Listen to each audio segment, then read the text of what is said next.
Maka penyakit yang hendak kita bahas ini, di mana kita tidak terbiasa membahas tentang penyakit, karena terjadinya perbedaan antara penyakit barat dan penyakit timur. Namun saya hendak mendudukan beberapa permasalahan di sini. Asam urat yang sering disebut sebagai penyakit artritis gout ini, ya, walaupun tidak sama dengan penyakit kebanyakan di daerah timur, akan tetapi kita ambil dari sisi sindromnya. Ada sebuah penyakit di pengobatan tibu nabawi yang disebut sebagai irkun nasa, ya. Dan terkadang irkun nasa meliputi asam urat, walaupun asam urat tidak bisa dikaitkan dengan irkun nasa. Di dalam Al-Imam Ibnu Majah dalam sunnahnya meriwayatkan dari Muhammad bin Sirin, kemudian dari Anas bin Malik, ia berkata, saya mendengar Rasul Shallallahu Alaihi Wasallam bersabda bahwasanya obat irkun nasa adalah lemaknya ekor domba pedalaman, yakni yang dari Arab, yang kemudian ditumbuk dan direbus atau dicairkan, kemudian dibagi menjadi 3 bagian, lalu tiap bagian diminum pagi, siang, dan sore saat perut masih kosong. Ya, dan di sini riwayat Imam Ibnu Majah, hadis nomor 3463. Irkun nasa adalah sakit yang dimulai dari sendi. Sebagaimana kita ketahui bahwasanya asam urat juga nyeri di persendian, salah satu gejalanya. Adapun gejala irkun nasa adalah sakit yang dimulai dari sendi, pangkal paha, dan kemudian dia turun ke bawah. Dari pangkal paha, persendian pangkal paha, kemudian dia turun ke bawah, ya, melalui bagian belakangnya. Artinya di belakang lutut juga dia ikut, ya, di bagian belakangnya. Dan terkadang turun sampai mata kaki, terkadang nyerinya. Dan selagi masih sakit, dia akan bertambah nyerinya. Dan bertambah lama, maka semakin menjalar sakit tersebut. Ya, ini deskripsi irkun nasa. Dan akibatnya kaki dan paha akan menjadi kurus, akan menjadi mengecil. Ya, ini dalam penyakit yang parah. Kemudian Al-Imam Ibnu Qayyim menyebutkan bahwasanya hadis ini memiliki 2 makna, yaitu makna secara etimologi dan makna secara medis. Adapun makna secara etimologi, hadis ini merupakan dalil bolehnya menamakan penyakit dengan nama irkun nasa. Hal ini merupakan bantahan bagi orang yang menolak penamaan irkun nasa. Dan ini juga bahwasanya dikatakan bahwasanya an-nasa itu sama dengan al-irq, sehingga penyandaran berarti penyandaran itu terhadap dirinya sendiri, penyandaran an-nasa terhadap al-irq itu sendiri. Kemudian ada 2 pernyataan di sini terkait dengan an-nasa dan al-irq. Kata al-irq ini lebih umum daripada an-nasa, maka ini masuk dalam kategori penyandaran yang umum kepada yang khusus. Kemudian an-nasa adalah penyakit yang bertempat pada urat, sebagaimana asam urat juga demikian. Maka penyandarannya padanya adalah dalam rangka menyandarkan sesuatu pada tempatnya. Jadi penyandaran al-iraq kepada an-nasa. Dan dikatakan bahwa dinamakan demikian dikarenakan rasa sakitnya yang membuat seseorang menjadi lupa yang lainnya. Adapun urat ini memanjang dari pangkal paha, bagian kaki, hingga ke ujung kaki, tepatnya di belakang mata kaki, di bagian antara tulang betis dan urat besar pada tumit bagian belakang. Adapun mengenai makna medis di sini, ini bagian kita, sebagaimana telah disebutkan oleh Rasul Shallallahu Alaihi Wasallam, ini memiliki 2 makna. Yang pertama memiliki makna umum, artinya untuk semua zaman penyakit ini ada, untuk siapa saja orangnya dan dalam keadaan bagaimana ini bisa ditimpa penyakit. Artinya orang dahulu terkena penyakit urat, ya, asam urat, nyeri pada persendian. Ini orang dulu itu orang-orang tua. Akan tapi ternyata makna ini umum, artinya siapa saja bisa terkena, di mana saja bisa terkena. Bukan cuma orang pantai, bukan cuma orang gunung. Ya, dan ternyata orang muda hari ini pun banyak yang terkena.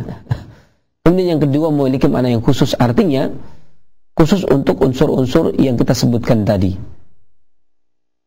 ya, termasuk obatnya.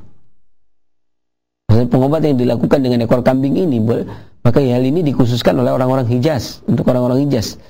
Dan adapun penyakit ini disebabkan oleh Al-Imam Ibnu Qayyim Al-Jauziyah menyebutkan bahwasanya penyakit ini disebabkan oleh kekeringan. Ya, terkadang akibat madah atau materi atau reak atau dahak yang pekat yang mengeras di dalam tubuh, di bagian kaki atau urat-urat kaki, kemudian dia terkena angin dari luar. Ya, artinya sebuah madah yang lembab atau materi reak yang lembab kemudian terdapat di dalam tubuh, di sini di urat-urat kaki, kemudian terkena hembusan angin dari luar yang kering, sehingga terjadi patogen di situ, terjadi penyakit di situ. Ya, maka pengobatannya adalah dengan cara menghilangkan sifat-sifat yang menjadi penyebab tersebut. Adapun sifat yang menjadi penyebab tersebut adalah keringnya di sini, keringnya dahak atau reak yang kering, atau keringnya materi atau unsur yang tadinya lembab kemudian mengering di tempat atau di urat-urat kaki tersebut. Sementara ekor domba memiliki dua keistimewaan, yaitu mematangkan dan melunakkan. Yang tadinya materi tersebut di dalam pengobatan kita sebut sebagai dahak ataupun reak, kadang ada kata lain namanya, kemudian dia dilunakkan. Atau dengan kata lain mematangkan dan mengeluarkan. Maka untuk mengobati penyakit ini, maka butuh dua sifat ini, yaitu mematangkan dan melunakkan. Ya, artinya sesuatu yang sudah kering tadi kemudian dilunakkan. Setelah dilunakkan, ya, dimatangkan dan dilunakkan, kemudian dikeluarkan. Dimatangkan, setelah matang menjadi lunak, dimatangkan dan dilunakkan, kemudian yang kedua adalah dikeluarkan. Ya, maka artinya apapun materinya, materi obatnya, yang penting bisa. Kaidahnya adalah bagaimana agar bisa melunakkan, mematangkan. Ya, setelah lunak dan matang dan lunak, kemudian dia keluarkan. Maka obat apa saja maka bisa digunakan. Ya. Adapun di Hijaz, kekhususan domba Badui atau Arab pedalaman ini adalah dikarenakan minimnya zat-zat yang tersisa padanya. Kemudian kecil ukurannya, lembut tubuhnya. Maka begitu pula dia memiliki keistimewaan tempat pengembalaannya. Dengan akan domba Badui ini disebutkan digembalakan di rumput-rumput daratan yang panas. Ya, rumput yang dimakan domba tersebut adalah jenis syih, oisum dan sejenisnya. Dan tumbuh-tumbuhan ini apabila dimakan oleh hewan maka akan berpengaruh positif pada bagian dagingnya, setelah kemudian membuat dagingnya tersebut menjadi lembut dan merasa daging tersebut pun akan terasa lembut pula ketika kita konsumsi, terutama di bagian ekornya. Maka dari keterangan di sini, apa yang dijelaskan oleh Imam Ibnu Qayyim Al-Jauziyah tentang penyakit urat ini, nyeri di bagian urat ini, maka dari di situ bisa disimpulkan menurut pandangan pengobatan timur bahwasanya penyakit ini sebenarnya disebabkan oleh pola hidup, oleh pola makan. Ya. Adanya lendir atau cairan atau materi yang stasis, materi yang berhenti stuck di situ, itu dikarenakan pola makan. Ya, berarti ada beberapa makanan-makanan yang kemudian membuat tubuh kita menjadi berat sehingga sirkulasi cairan dan energi vital tidak lancar dan berhenti di sana. Ya, ini yang pertama. Kemudian yang kedua adalah dari pola hidupnya dia. Mungkin kekurangan dia bergerak, dia kurang berolahraga sehingga menyebabkan kaki menjadi berat. Ya, kemudian perjalanan peredaran darah ataupun urat dan tendon menjadi terhambat, menjadi tidak lancar peredaran darah di sana dikarenakan kurangnya gerak pada kita, kurang olahraga. Ya, ini juga masuk pola hidup. Ya, atau kita berdiam di suatu tempat, ruangan yang tidak berventilasi, kemudian di sana lembab ruangannya atau di sana kering ruangannya, sehingga menyebabkan sesuatu yang tertimbun tadi kemudian menjadi patogen, menjadi penyakit. Ini yang kedua. Kemudian dua hal ini dari sisi makanan dan pola hidup ini akan memberikan dampak pada individu-individu tertentu sehingga melemahkan kondisi individu tersebut. Ya, ini dua faktor yang menyebabkan. Faktor yang ketiga adalah stres atau emosi. Ini juga berperan penting di dalam mendiagnosa penyakit ini dan pengobatannya. Tadi telah kita sebutkan bahwasanya Ibnu Qayyim al-Jauziyah mengatakan bahwasanya terkadang penyakit mutasyabihah adalah penyakit yang merubah tabiat seseorang. Ya. Maka di saat seseorang itu terkena penyakit tersebut, ketika dia materinya terkena, terkadang dia akan merubah tabiatnya. Yang tadinya bukan orang yang gagah berani, orang yang tidak mengenal lelah, orang yang tidak mengenal keluh kesah. Dan ketika dia terkena, uratnya terkena, nyeri di bagian uratnya, di lututnya, atau nyeri persendiannya, kemudian dia menjadi orang yang gampang mengeluh, sedikit-sedikit mengeluh. Ini namanya perubahan tabiat. Ya wajar dong, kita kan nyeri. Iya. Tapi berapa banyak orang yang kemudian nyeri, kemudian kakinya diseret dengan nyeri yang teramat sangat, bahkan ditapakan di lantai juga nyeri, akan tetapi mereka masih tegar, bahkan terkadang tidak minum obat. Kalau kita melihat dari penyebabnya, pola makan, pola hidup, kemudian pola emosi, maka sebenarnya betul apa yang dikatakan oleh Imam Ibnu Qayyim al-Jauziyah, bahwasanya seorang pengobat hendaknya tidak terburu-buru untuk memberikan obat. Artinya di sini tiga keadaan ini bisa merubah atau paling tidak bisa mengobati. Hal ini pun yang disampaikan oleh Imam Al-Qurtubi ketika menyampaikan di dalam tafsirnya, yakni pengobatan itu ada dua, al-himyah, pola hidup. Dalam hal ini pola hidup itu meliputi pola makan, pola olahraga, kemudian pola manage mindsetnya, atau bagaimana kita berpikir, atau bagaimana kita mengendalikan emosi. Ya, karena banyak orang yang kemudian terkena penyakit asam urat, kan terkena nyeri di persendian, kemudian mereka memakan obat, kemudian kambuh lagi.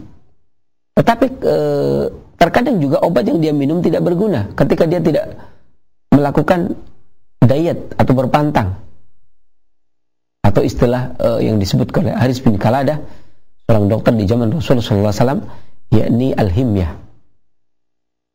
Ya, dan ini al-himyah merupakan pokok dari pengobatan. Jadi bagaimana menjaga makanan dan minuman, bagaimana menjaga makanan dan minuman. Jadi kalau kemudian orang yang nyeri pada urat-urat, pada persendiannya, pada uratnya dari pangkal betis sampai ke mata kaki, kemudian dia tidak berpantang, jeroan dia makan, otak dia makan, kikil dia makan, ya, kangkung bayam terlalu banyak dia makan, emping melinjo terlalu banyak dia makan, walaupun dia makan obat, akan tetapi tetap saja tidak akan berubah. Sekiranya dia merubah pola hidupnya, walaupun kakinya tidak bisa ditapakkan, hanya diseret, ya, bahkan mungkin dia berdiri dengan satu kaki, ya, berjalan dengan satu kaki, ditenteng kaki satunya karena tidak bisa ditapakkan, ya, sholat dengan duduk. Akan tetapi kalau dia merubah pola hidupnya, maka sakit di sore harinya, besok paginya sudah bisa berjalan, atau besok harinya lagi sudah bisa berjalan. Hampir sama dengan mengkonsumsi obat. Ya, kemudian menekan apa yang menjadi kaitan antara organ dengan emosi tadi. Di mana ketika urat dan tendon terkena, maka dia berhubungan erat dengan hati dan limpa, berhubungan dengan limpa. Maka kurangi kekhawatiran, kurangi kecemasan, pupuk percaya diri, pupuk tawakal kepada Allah Subhanahu wa taala. Maksudnya Allah turunkan penyakit, maka Allah sendirilah yang memiliki hak prerogatif untuk menyembuhkannya. Ya, sekiranya al-himyah, pola hidup merupakan obat, berarti tidak harus meminum obat orang tersebut. Ya, dan berapa banyak orang yang demikian bisa sembuh. Ya, seorang anak yang kemudian sakit. Saya menyaksikan sendiri seorang anak yang kemudian sakit, kakinya bengkak, dia nyeri urat-uratnya. Ya, ini disebut sebagai sindrom panas lembab, sudah percampuran ini. Kemudian malam hari demam, menggigil, wajahnya pucat, bibirnya pucat. Kemudian kakinya sakit, nyeri uratnya, nyeri persendiannya, bahkan sampai bengkak kakinya. Kemudian sama ibunya disuruh minum obat. Ya, istrinya sudah biasa melihat hal yang demikian. Dan dia teman tersenyum karena dia terbiasa. Maka wallahi sesungguhnya pola hidup itu sendiri adalah obat. Ya, kemudian betul, dia meminum sesuai dengan takaran yang dibutuhkan di malam harinya. Kemudian pagi harinya dia sudah mulai bisa menapak. Padahal ketika sholat isya-nya, dia menyentuh air wudhu saja sudah menggigil. Ya, menyentuhnya air hangat, berwudhu dengan air hangat. Kemudian sholat dengan duduk. Jadi pagi harinya, subuhnya dia sudah bisa sholat berdiri. Ya, kemudian jam kerjanya dia bisa kerja, naik motor, panasin motor, jalan bisa. Ya, akhirnya menurun, dan ini tanpa minum obat. Artinya begitu pula bagaimana dia mengatur mindsetnya dia, pola emosinya dia. Banyak sebenarnya hal demikian apa yang dibutuhkan. Kalau nggak perlu obat, nggak perlu. Akan tetapi beda lagi ketika seseorang bahkan melihat kekhawatiran ibunya yang demikian, maka ketika ibunya menderita sakit yang sama, maka ibunya disuruh minum obat. Kenapa? Secara emosi beda. Secara emosi sudah beda. Ya, ibunya melihatnya sudah khawatir, berarti secara emosi kekhawatiran ini akan melemahkan limpanya. Kelemahan limpanya akan melemahkan uratnya. Kelemahan urat akan menyebabkan adanya stasis materi di urat, sehingga ketika terkena angin gampang terkena nyeri di bagian urat atau persendian. Dan tidak pada anaknya yang demikian. Ini dua hal yang berbeda. Walaupun ibu yang mengeluarkan anaknya dan anak dikeluarkan oleh ibu, keluar dari ibunya, tapi perbedaan dari sisi emosi. Dan perubahan dari sisi perbedaan dari sisi pola makan juga. Ya, ini pun bisa digunakan untuk mengobati. Artinya pola hidup. Artinya tekanan emosi yang berlebihan dapat menyebabkan stagnasi energi vital hati. Kemudian bisa meningkatkan panas hati yang berlebih sehingga mengeringkan cairan-cairan yang ada pada urat dan akan mengganggu urutubah. Cairan-cairan atau materi-materi yang lembab itu akan mengering, sebagaimana tadi yang dikatakan oleh Al-Imam Ibnu Qayyim Al-Jauziyah. Nah, kemudian dia terkena angin dari luar, maka akan semakin kering, sehingga akan menimbulkan ketidakseimbangan sistem saraf. Lebih lanjut, kondisi demikian dapat menimbulkan penderitaan metabolisme. Artinya sistem pencernaan tidak bagus, maka akan timbullah pengendapan purin di situ.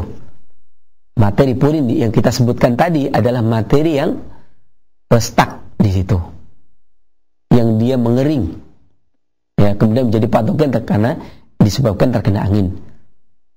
Ya, terpapar angin pun salah satu dari pola hidup. Maka dalam terapi klasik,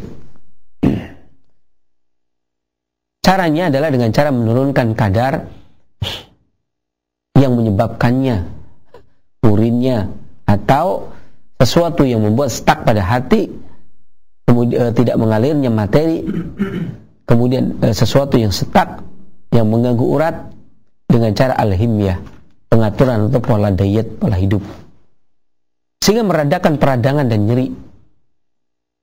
Saya tadi bilang bengkak artinya peradangan, kemudian menguatkan kondisi tubuh serta menenangkan energi vital hati dan emosi. Tawakal penting di sini. Ya.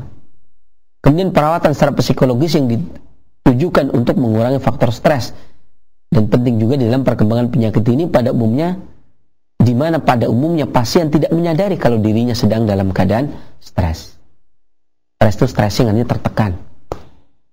Ya, mungkin ada tadinya dia enjoy, akan tapi dengan berbagai macam timbukan masalah, mungkin dia nggak makan apa-apa.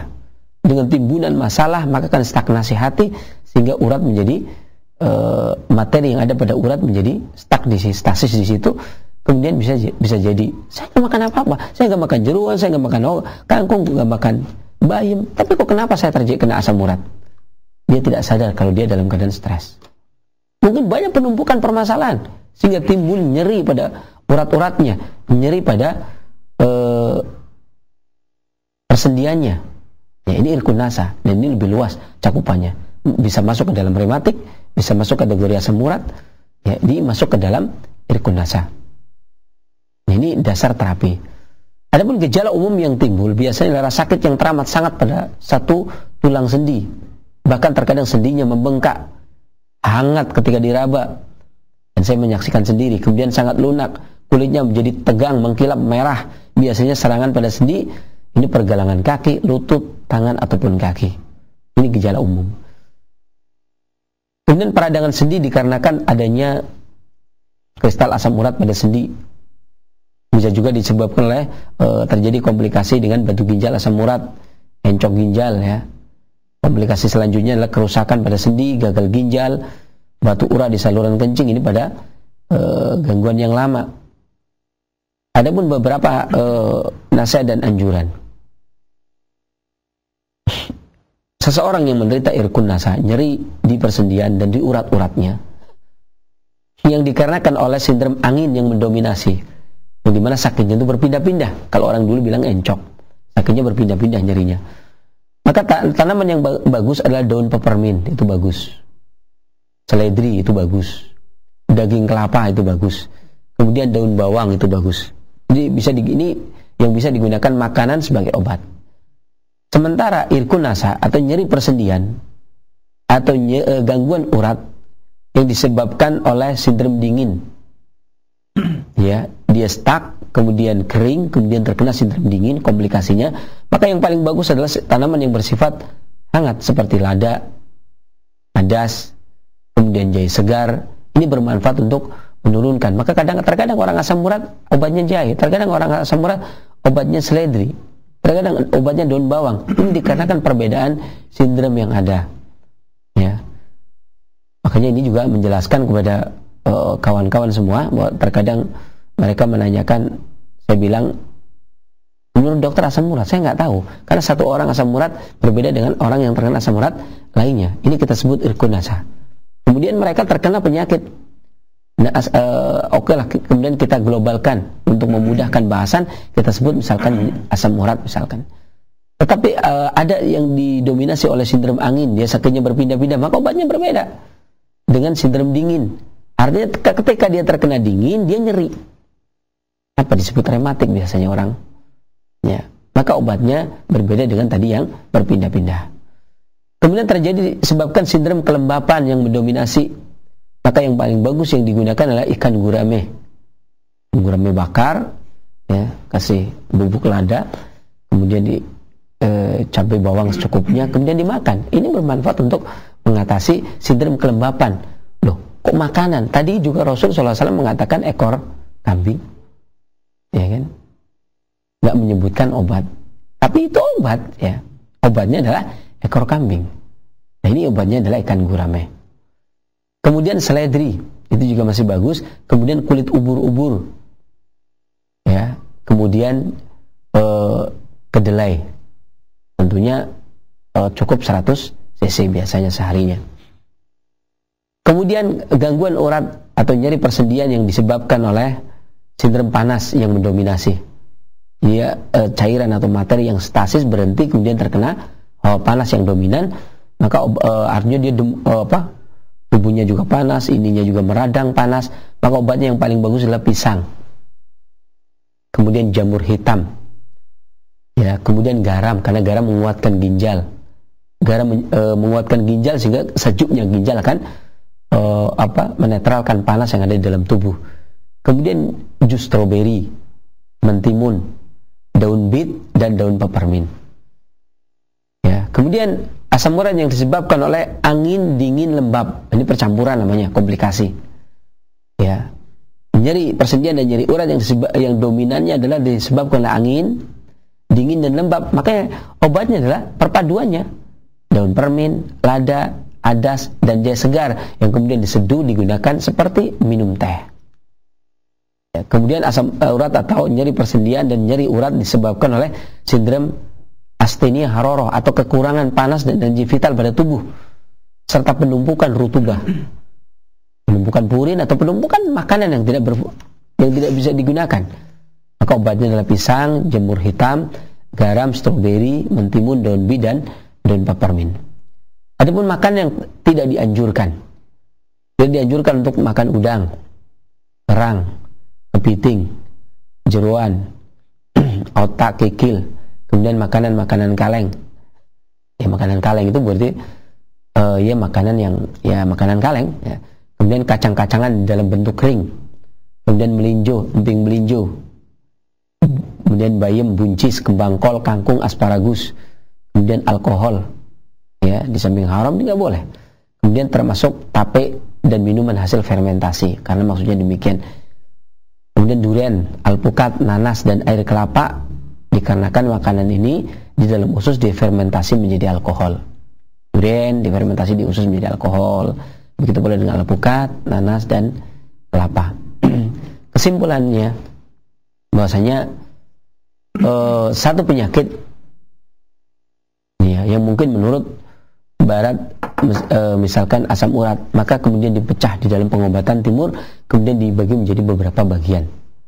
Yang terkadang mungkin ini encok, ini rematik, ya, kemudian ini artritis gout, ya, asam urat, ya, kemudian ini juga gangguan apa lagi, ya, ini kita lihat dari sisi sindromnya, atau mungkin radang sendi, peradangan pada sendi, ya, atau mungkin osteoporosis, ada permasalahan pada tulang, ya, kurangnya sumsum pada tulang. Ini dimasukkan menjadi satu kalimat, irkunasa, satu kalimat. Akan tapi di situ nanti dibagi menjadi beberapa sindrom. Ya, sindromnya terkadang di mana di Barat ternyata dipisah-pisah. Yang ini berarti yang dominan dingin, berarti eratnya dengan rematik. Kemudian yang dominan angin berarti eratnya dengan encok, ya, dan seterusnya. Ya, di sini termasuk gangguan-gangguan tulang, gangguan-gangguan persendian, dan lain sebagainya. Ya, demikian semoga menjadi bahan wacana bagi kita, bahwasanya kenapa seringnya saya ketika menjawab, ya, seringnya bertanya balik, seringnya tidak bisa menjawab juga, dikarenakan pertanyaannya adalah penyakit Barat, sementara yang kita ketahui adalah penyakit Timur. Dan kita baru membahas irkunasa, itu dibagi menjadi beberapa sisi, dan setiap sisi obatnya berbeda. Ya, begitu pula ketika penyebabnya pola makan, atau penyebabnya stres, atau pola pikir, itu pun berbeda obatnya. Di sini pengobatan timur klasik, khususnya tibum nabawi, terbukti efektif untuk mengobati penyakit gangguan urat, termasuk asam urat, rematik, encok. Ini masuk dalam satu kategori, walaupun nanti dipecah menjadi beberapa bagian, baik yang akut ataupun yang kronis. Ya, maka praktek ini, pengobatan klasik dan tibum nabawi, sangat disarankan di dalam praktek pengobatan sehari-hari. Dan pengobatan klasik mengamati dan mengobati penyakit secara menyeluruh, bukan hanya penderita yang dikeluhkan saja yang terpenting. Artinya ketika orang saya nyeri di uratnya, urat saya nyeri lutut, yang diperhatikan bukan lututnya, akan tetapi organ apa yang menguasai lutut. Ya, 4 alat gerak dikuasai oleh limpa, tulang belulangnya dikuasai oleh ginjal, maka yang diperbaiki adalah organ yang berkaitan dengan dia. Ya, jadi bukan hanya keluhannya saja yang diatasi, akan tetapi pokok permasalahannya, dari mana dia kok bisa nyeri lutut? Ginjalnya bermasalah, rahimnya diangkat, nyeri tumit, rahimnya diangkat, ada faktor hormon. Maka yang di dalam inilah yang kemudian jadi pemicunya tidak diurusin. Ya, nanti gampang lah pemicunya, parutkan jadi tompolokin aja, udah nggak ada masalah. Yang paling penting adalah kenapa ini terjadi demikian. Ya, kenapa air macet dari sini? Kenapa listrik mati di Cilengsi?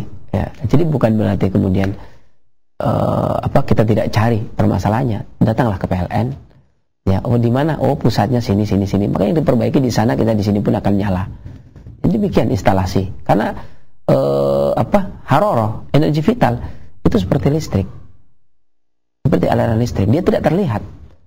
Panas itu nggak kelihatan. Apakah panas itu nanti, kalau panas itu abang, hijau, merah? Enggak.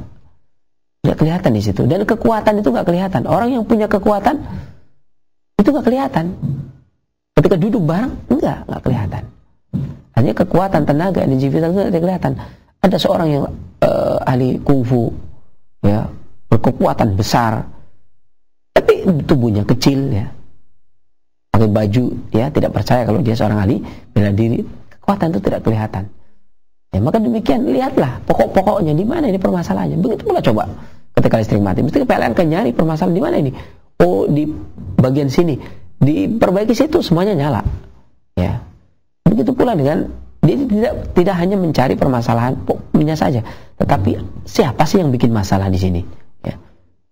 Kemudian juga bukan cuma itu saja, bukan cuma mengatasi permasalahan pada pokoknya, melainkan berusaha untuk menyeimbangkan antara harorah dan rutubah. Dan ini merupakan pokok kehidupan manusia. Dengan rutubah dan harorah seimbang, dan juga seimbang antara jiwa dan raga. Ya, raganya diberikan obat, diberikan makanan, tapi dia tidak tawakal. Ya. Artinya seimbang, jiwanya juga harus tawakal. Bagaimana tawakal? Ngaji. Ya, jadi pengobatannya demikian. Ada asupan dari jiwanya, ada asupan bagi raganya. Ini yang menjadi pusat perhatian. Maka dengan demikian pengobatan klasik tidak menyisakan pemicu, penyebab apapun yang menyebabkan orang sakit, ya, sehingga dia menderita. Artinya pengobatan klasik ini tidak hanya konsentrasi pada bagaimana meredakan penderitaan, akan tetapi juga menghindari kambuhnya. Kenapa? Menjaga rutubah harorah seimbang, menjaga jiwa dan raga seimbang, itu termasuk preventif pencegahan agar tidak kambuh lagi. Hal ini merupakan solusi tersendiri di saat terapi secara simptomatik pada umumnya kurang memuaskan dan tidak stabil. Demikian yang bisa saya sampaikan, kekurangan dari saya, kesembuhan dari Allah Subhanahu wa taala.